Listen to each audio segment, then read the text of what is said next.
be being some shady character, and I'll just listen. And so she started opening up what was going on, what was happening to her at the time, those kinds of things. People who are hurting want somebody to help them, but they want to feel comfortable with you. And yes, you can approach people in pain. Somebody you work with that you know is having a marriage problem, you can do that. But let me tell you one time when it didn't work well.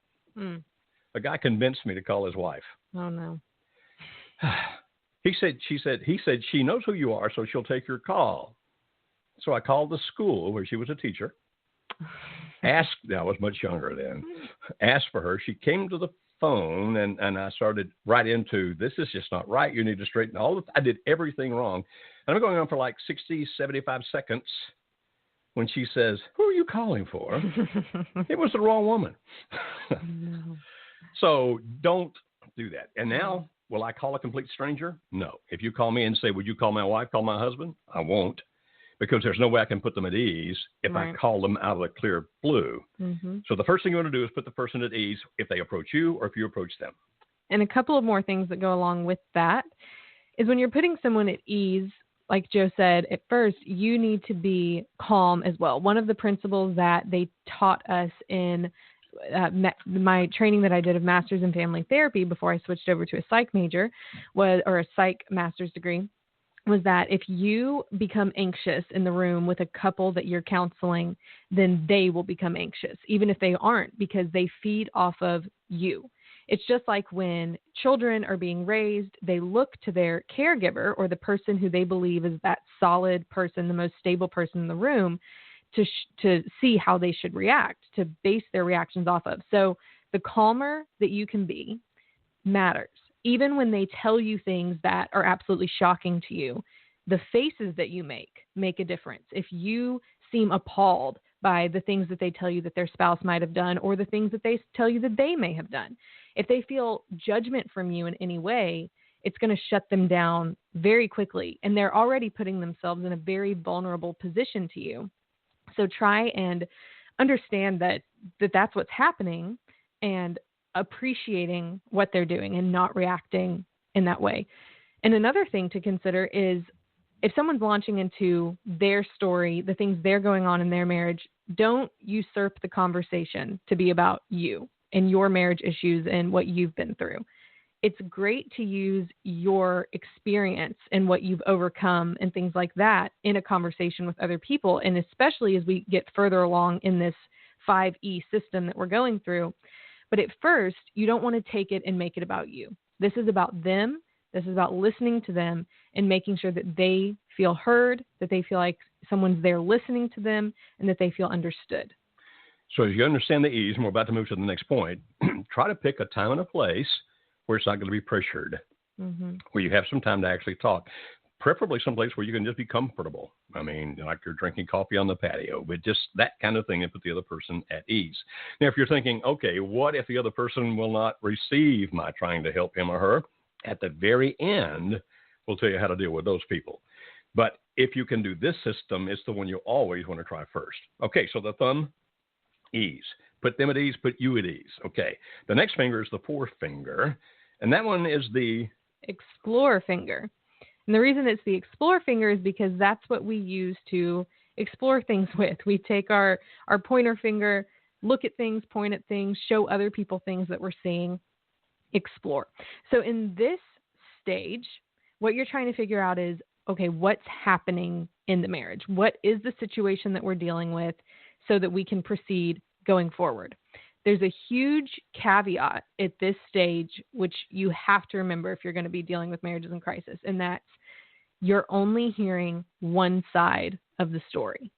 This could be your best friend that you're talking to, and you want to believe everything that she's saying exactly the way that she's saying it. But understand that every story has two sides, and the way that her husband might be experiencing the same thing could be very different from what she is telling you about what's going on. And please remember that. Listen, as a matter of fact, in this particular phase, the explore phase, it's better if the other person does about 90% of the talking. And what you do is that you ask questions. Now, understand if you ask hard questions at the outset, the other person may not answer because they'll feel threatened, therefore they're not at ease. If you discover the other person's not at ease, back up and put things at ease. Talk about fishing, whatever you need to put them at ease. But when you explore, you can start off with things like, I can see you're hurting. What's going on? In other words, you don't pry into like, is your marriage in big trouble? You just, gently speak what's going on and let them talk. Now, you pay attention. You listen to what they say. And as they talk about it, you're trying to figure out, okay, what is this person really saying? You want to understand his or her emotions. Even if you think they're wrong, you want to understand his or her emotions. And so you listen. And every once in a while, you can ask a clarification question like, okay, I don't think I really understand that. And they'll explain more. Or, wow, I never knew that was happening in your marriage. When did that start? And you just ask simple conversational questions, and you're listening like crazy. And you're particularly listening for their emotions. You want to hear what they're feeling. Sometimes if you do feedback what they're feeling, it's really powerful. Like, wow, you're really angry with him, aren't you? Yes, I am. You understand, that kind of thing.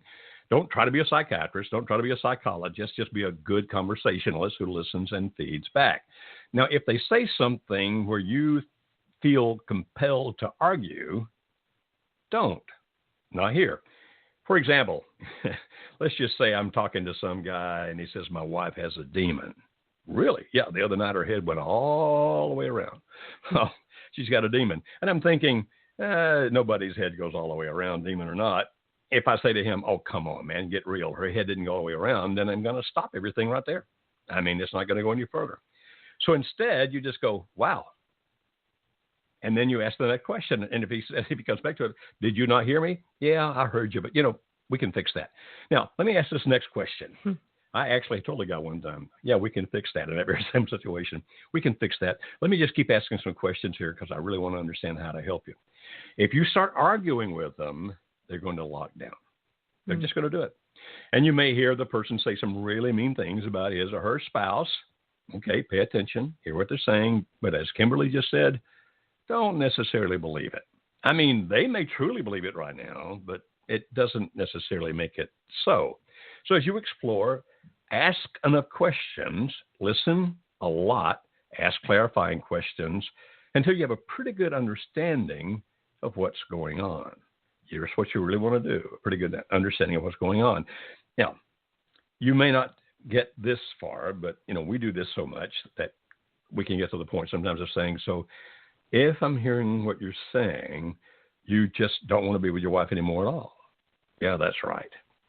So what do you really want to have?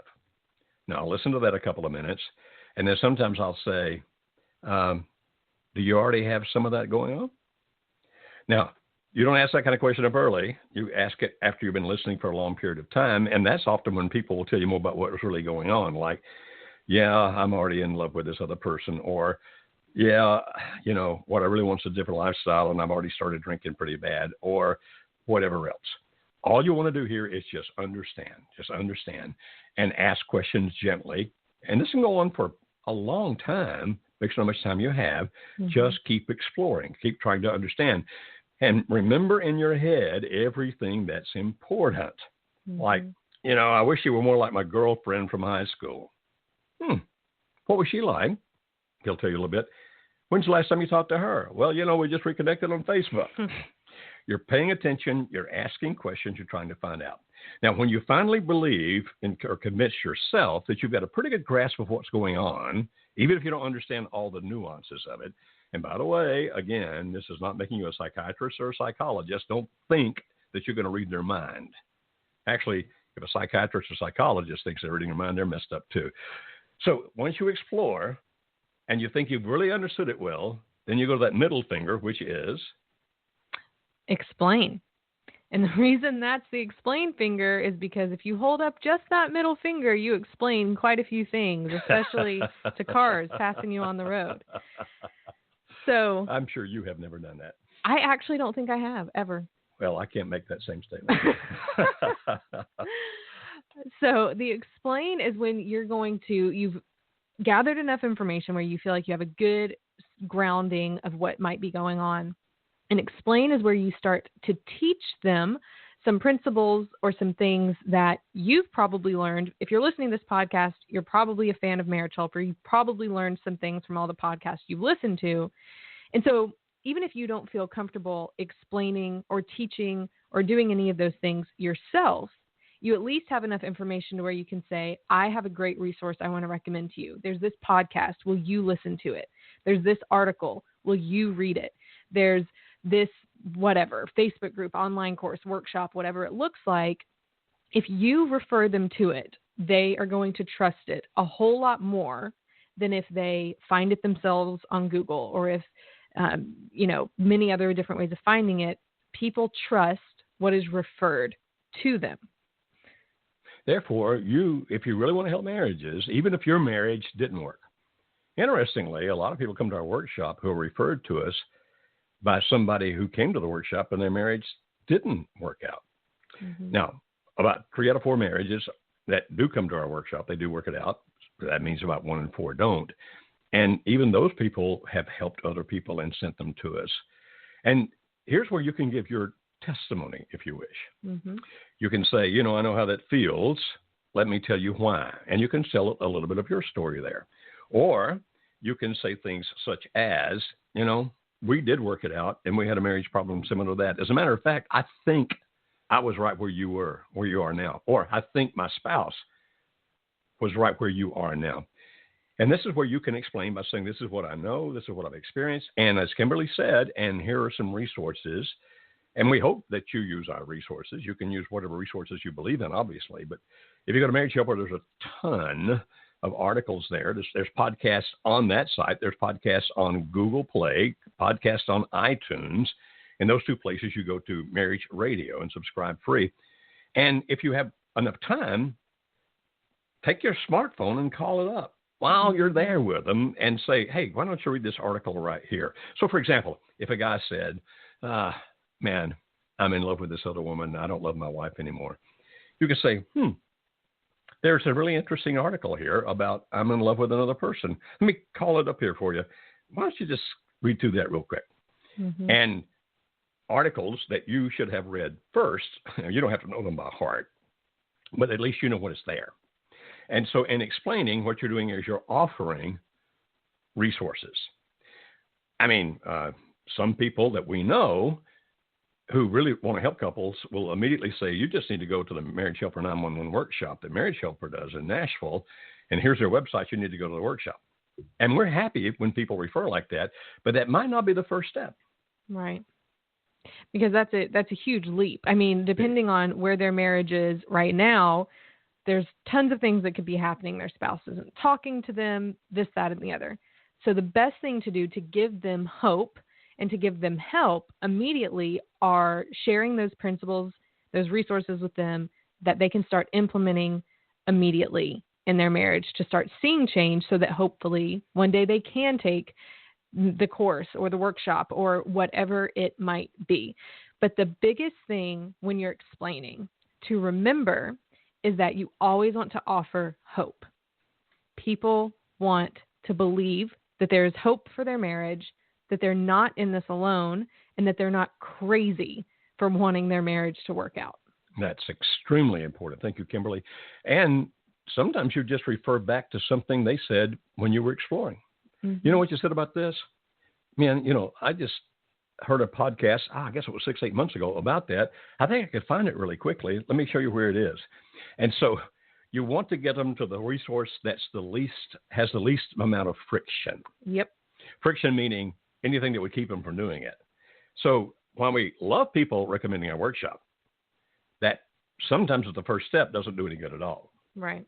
And another resource you can actually say, if you want to use our resources, is, I was talking to Amber the other day, that's one of our reps, or Johnny the other day, that's one of our reps, and or I heard them on the radio program, or I saw the video that they put online, or whatever it might be. Her story sounds a lot like yours. Mm-hmm. If you wish, here's the number to call. And then you give them our telephone number. You can find it on our website. I'll give it to you now, but you can find it on our website, 615-472-1161. That's 615-472-1161. And ask for Amber. Or if it's Johnny's story, ask for Johnny. And sometimes that's the thing you do, but only do that as a first step. If they're saying, I'm ready to go to the workshop, how do I do it? I'll call Amber or Johnny.